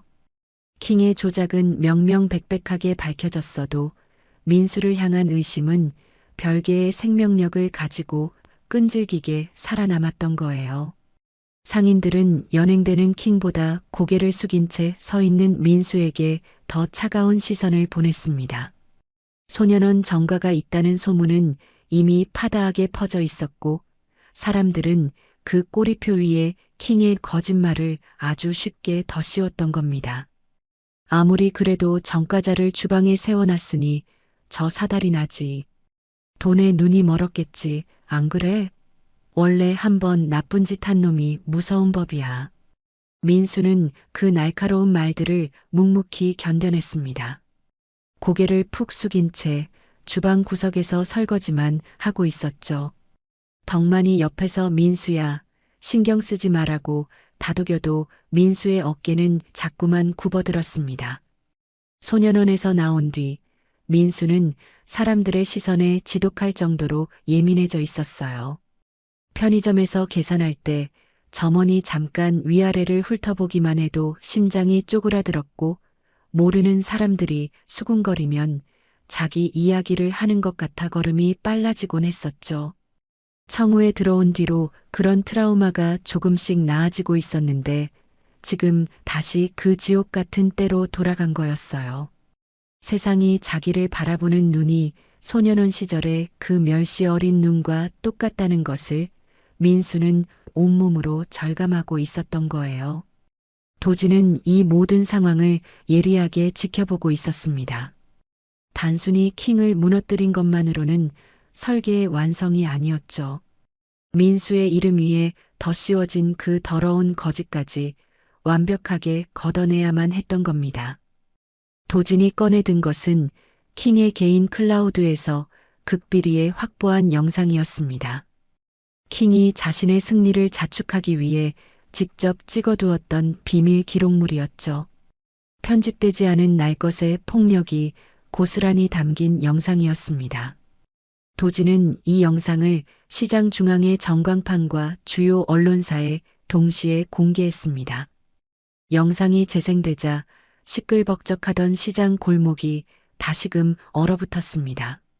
화면 속에는 사건 당일 밤의 청우 내부가 찍혀 있었습니다. 킹의 일당들이 주방을 짐승처럼 뒤집어 엎고 있었죠. 그릇이 박살나고 양념통이 쏟아지고 칼꽂이가 넘어지는 소름 끼치는 소리들이 영상 속에서 쏟아져 나왔습니다. 그 아수라장 속에서 민수가 무언가를 소중하게 품에 안고 지하 창고로 은밀하게 숨어드는 장면이 포착되었습니다. 바로 시육수 항아리였습니다. 킹의 일당들이 달려들자 민수는 본능적으로 바닥에 웅크린 채 엎드렸습니다. 그는 소중한 항아리를 자신의 배와 다리 사이 깊숙한 공간에 끼워 넣고 온몸을 둥글게 말아등과 팔로 항아리를 완전히 감싸 안았습니다. 마치 단단한 껍데기 속에 알을 품은 거북이처럼 스스로 인간 방패가 되어 항아리를 세상의 모든 충격으로부터 지켜낸 것이었죠. 일당들이 항아리를 뺏으려 무자비하게 잡아당기고 압박을 가했지만 민수는 바닥에 뿌리를 내린 바위처럼 꼼짝도 하지 않았습니다. 킹은 그 처절한 뒷모습을 보며 비열하게 낄낄거렸습니다. 야, 저 꼴 좀 봐. 저게 뭐라고 목숨을 거냐? 야, 더 세게 밀어붙여봐. 고통으로 인해 민수의 안색은 하얗게 질려갔지만 그는 끝내 팔을 풀지 않았습니다. 자신의 몸이 부서지는 것보다 어르신의 평생이 담긴 이 항아리가 깨지는 것이 민수에게는 수만 배나 더 무서운 일이었기 때문입니다. 그 지옥 같은 압박 속에서 민수가 지켜낸 것은 단순한 항아리가 아니라 청우의 100년 그 자체였던 거예요. 그 아수라장 속에서 거친 타격음 너머로 작은 목소리 하나가 배어나왔습니다. 민수의 목소리였습니다. 그 누구에게 들려주려는 말이 아니었습니다. 이를 악물고 고통을 참아내면서 품에 안은 항아리를 향해 내뱉는 간절한 속삭임이었거든요. 괜찮아. 안 깨졌어. 조금만 참자. 할아버지 불꽃은 안 꺼져. 항아리에게 하는 말이었습니다. 자기 몸이 부러지는 것 같은 고통 그 와중에도 항아리가 깨졌을까봐 항아리를 부드럽게 달래고 있었던 거예요. 마치 어린아이를 품에 안고 자장가를 불러주는 것처럼 떨리는 목소리로 괜찮아, 괜찮아를 반복하고 있었던 겁니다. 그 목소리가 시장 전체에 울려 퍼지자 사람들의 숨이 일순간 멎는 듯 했습니다. 정과자라며 침을 뱉던 사람들이 황급히 입을 다물었습니다. 돈에 눈이 멀었을 거라며 수군거리던 사람들이 부끄러움에 고개를 깊이 떨구었습니다. 만두집 사장님이 가장 먼저 그 자리에 주저앉았습니다. 무릎이 바닥에 닿는 둔탁한 소리가 났고 사장님은 두 손으로 얼굴을 감싼 채 어깨를 들썩이며 울었습니다. 자기 가게가 문을 닫던 날 무거운 이삿짐을 함께 날라주던 덕만의 뒤에서 묵묵히 걸레를 짜고 있던 그 정직한 젊은이가 바로 민수였다는 것을 사장님은 그제야 뼈저리게 떠올렸거든요. 떡볶이집 할머니는 입을 틀어막고 고개를 돌려버렸습니다.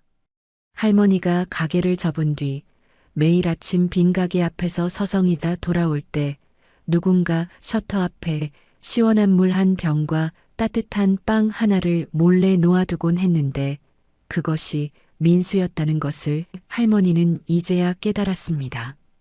상인들이 하나둘 민수에게 다가가기 시작했습니다. 먼저 손을 내민 것은 떡볶이집 할머니였습니다. 작고 마른 할머니의 손이 민수의 거친 손등을 덮었습니다. 민수의 손등에는 그날 밤 항아리를 지키다 생긴 불규칙한 상처들이 아직 아물지 않은 채 훈장처럼 남아 있었거든요. 아가, 미안하다. 이 할미가 눈이 멀었었어. 정말 미안해. 할머니의 목소리는 가늘게 떨리고 있었습니다. 민수의 상처 위를 손으로 가만히 아주 조심스럽게 어루만지며 할머니는 자기 친손자를 대하듯 눈물을 흘렸습니다. 만두집 사장님이 그 옆에 섰습니다. 그는 아무 말도 하지 못한 채 민수의 어깨를 꽉 움켜잡았습니다. 벽돌을 나르느라 굳어버린 투박한 손이었지만 그 손에 실린 묵직한 힘은 그 어떤 말보다 진실한 사과였고 감사였어요. 민수는 고개를 깊이 숙인 채 입술을 지그시 깨물고 있었습니다. 울지 않으려고 애를 썼죠. 소년원에서 배운 것 중 하나가 사람들 앞에서 절대로 울지 않는 거였으니까요. 울면 약하다는 뜻이었고 약하면 평생 당한다는 뜻이었거든요. 그래서 민수는 이를 악물었습니다. 하지만 할머니의 따뜻한 손이 자기 손등의 상처 위를 부드럽게 어루만지는 순간 민수의 턱이 걷잡을 수 없이 떨리기 시작했습니다. 소년원에서 억지로 굳혀놓은 마음의 벽이 와르르 무너지고 있었던 거예요. 참고 있던 뜨거운 것이 턱 밑까지 차올랐고 결국 입술 사이로 오열이 터져 나왔습니다. 한번 무너지자 멈출 수가 없었어요.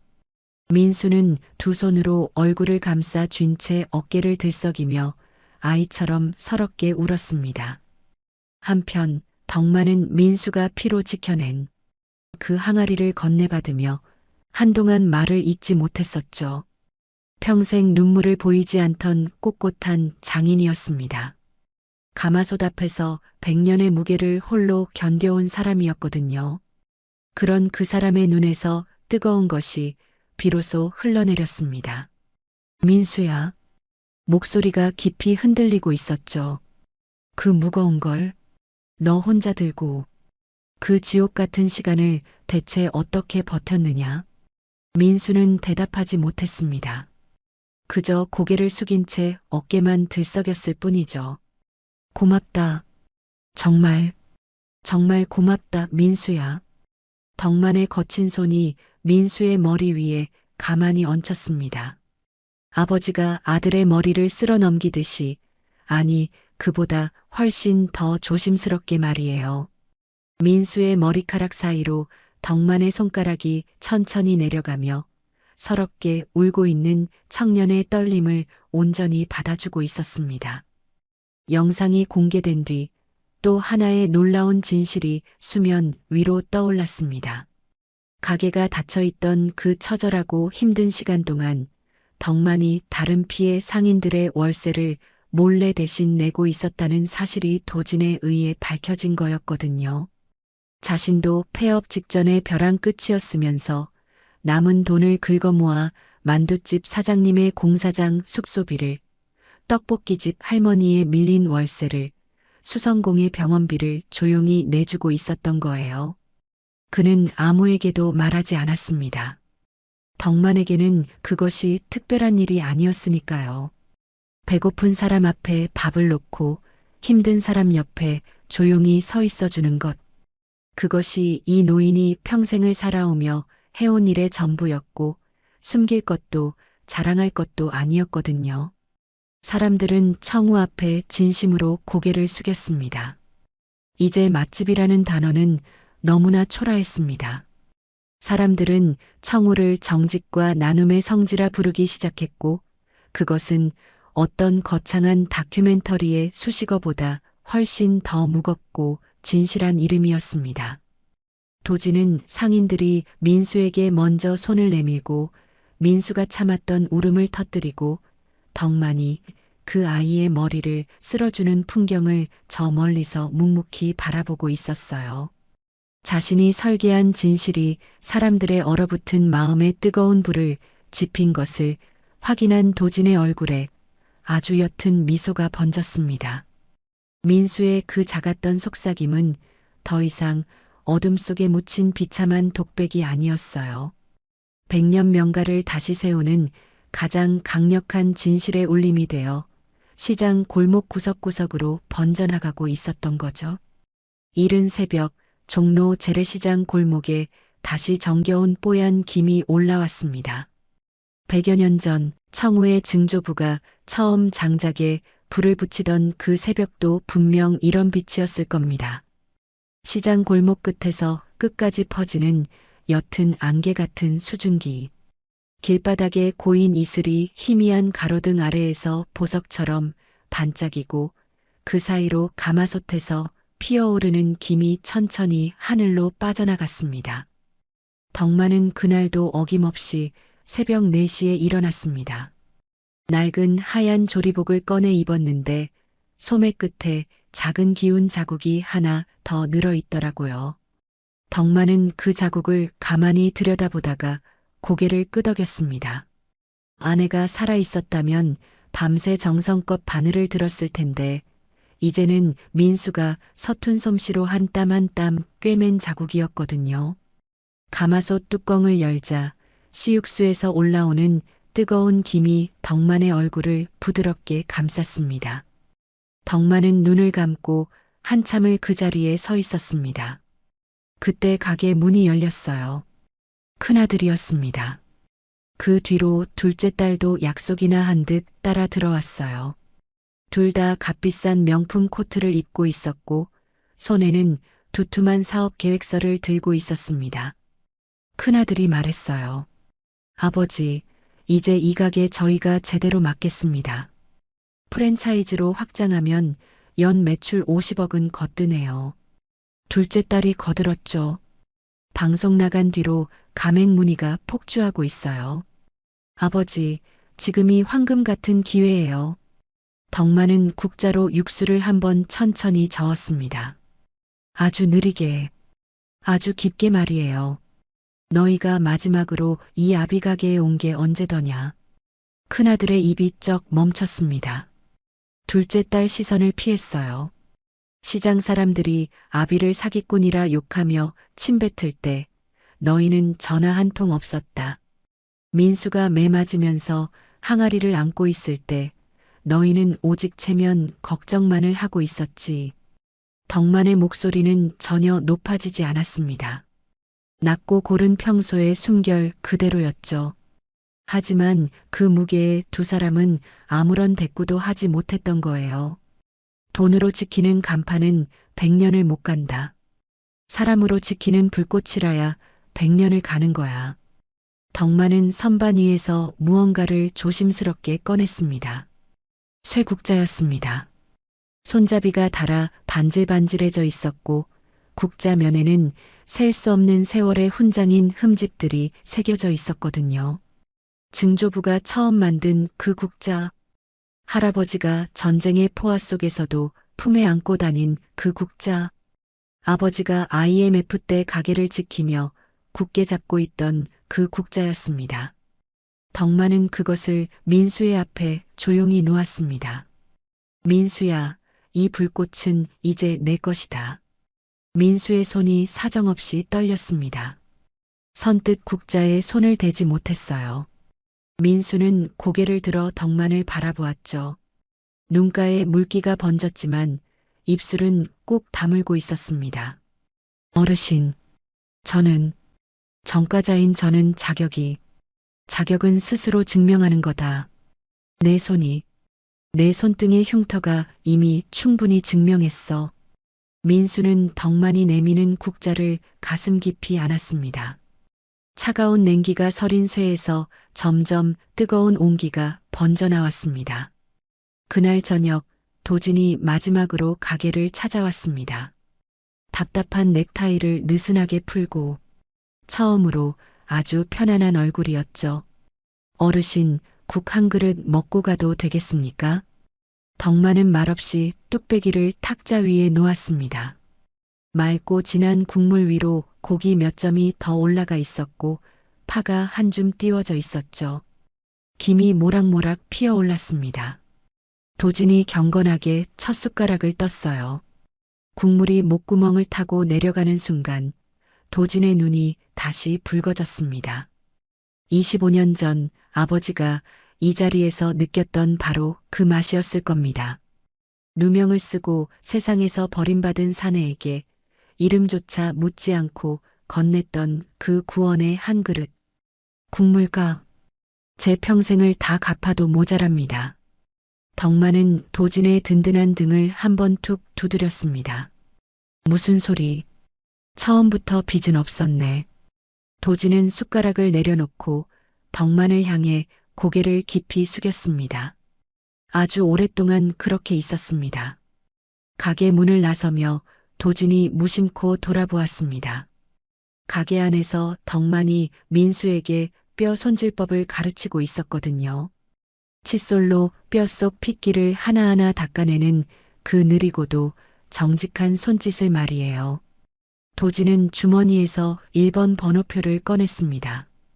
25년 동안 지갑 속에서 닳고 바랜 낡은 종이, 그 촘촘하게 접힌 자국마다 아버지의 체온이 여전히 남아있는 것 같았습니다. 아버지, 국물값 제대로 갚았습니다. 도진은 번호표를 다시 품속 깊이 넣었습니다. 이번에는 갚아야 할 빚이 아니라 세상을 살아갈 유산으로 말이죠. 그 뒤로 시장은 몰라보게 달라졌습니다. 만두집 사장은 다시 신나게 반죽을 치기 시작했고 떡볶이 할머니는 간판에 밝게 불을 켰습니다. 수선집 아저씨는 다시 활기차게 재봉틀 앞에 앉았습니다. 킹이라는 괴물이 핥히고 간 상처 위로 사람들이 다시 제 발로 당당하게 서기 시작한 거였거든요. 민수는 매일 새벽 3시 반에 일어났습니다. 덕만보다 30분이나 일찍 말이에요. 뼈를 정성껏 씻고 국물의 색과 거품을 살폈습니다. 아직은 서툴렀습니다. 하지만 그 서투른 손길은 매일 조금씩 더 깊어지고 있었습니다. 어느 날 아주 이른 새벽 민수가 가마솥 뚜껑을 열었을 때 올라오는 김 사이로 덕만의 평온한 얼굴이 보였습니다. 덕만은 100년 세월의 그 으름이 밴 가마솥 터의 낡은 의자에 앉아 눈을 감고 미소를 짓고 있었어요. 민수가 조심스럽게 물었습니다. 어르신, 주무세요? 아니, 듣고 있었다. 뭐요? 네가 국물 젓는 소리. 제법 나쁘지 않더라. 민수는 입술을 지그시 깨물었습니다. 기분 좋은 웃음이 새어나왔죠. 가게 밖 시장 입구의 낡은 나무 간판에 환한 새벽빛이 내려앉았습니다. 100년 명가 청우. 그 글자 위로 새벽의 김이 뽀얗게 피어올랐습니다. 첫 번째 100년은 한 사람의 지독한 정성이 지켰습니다. 다음 100년은 그 정성을 온몸으로 물려받은 손이 지킬 겁니다. 불꽃은 절대로 꺼지지 않을 거예요. 모두가 끝났다고 말했던 100년의 불꽃이 다시금 뜨겁게 타오르기 시작했습니다. 조회수의 눈이 멀어 타인의 거룩한 삶을 짓밟았던 포식자는 스스로 제 무덤에 파묻혔지만 그 폐허가 된 자리 위에 다시 피어난 것은 100년 전 그날과 똑같은 정직한 땀방울의 향기였습니다. 화려한 명품 수트를 입은 자식들은 돈이 되는 비법을 물었지만 76세 노인은 흉터를 가진 이름 없는 청년에게 100년의 국자를 건넸습니다. 머리가 아닌 온몸을 던져 국물의 목숨을 지켜낸 그 정직한 상처야말로 세상 그 어떤 화려한 사업 계획서보다 귀한 100년의 자격이었기 때문입니다. 25년 전 갈 곳 없는 사내에게 이름도 묻지 않고 건넸던 따뜻한 곰탕 한 그릇. 그 소박한 온기가 25년을 돌아대를 이은 보은이 되어 돌아왔을 때 비로소 100년의 역사는 아름답게 완성되었습니다. 세상은 자극적인 거짓에 환호하고 정직한 진심은 때때로 힘없이 무너지는 것처럼 보입니다. 하지만 여러분 꼭 기억하십시오. 화려한 거짓의 불꽃은 화력을 다하면 재가 되어 허망하게 사라지지만 누군가를 살리고자 지켜온 정직한 온기는 절대로 식지 않는 법이니까요. 당신의 오늘을 데워줄 진짜 온기는 지금 어디에 있나요? 100년의 불꽃은 내일 새벽에도 변함없이 타오를 겁니다. 이야기 들어주셔서 감사합니다. 묵묵히 지켜온 그 정직한 진심이 기적이 되어 돌아오기를 진심으로 바라겠습니다. 구독과 좋아요 눌러주시고 어디서 듣고 계신지 댓글 남겨주시면 마음으로 인사드리겠습니다. 마음의 위로가 되는 따뜻한 이야기로 또 찾아뵙겠습니다.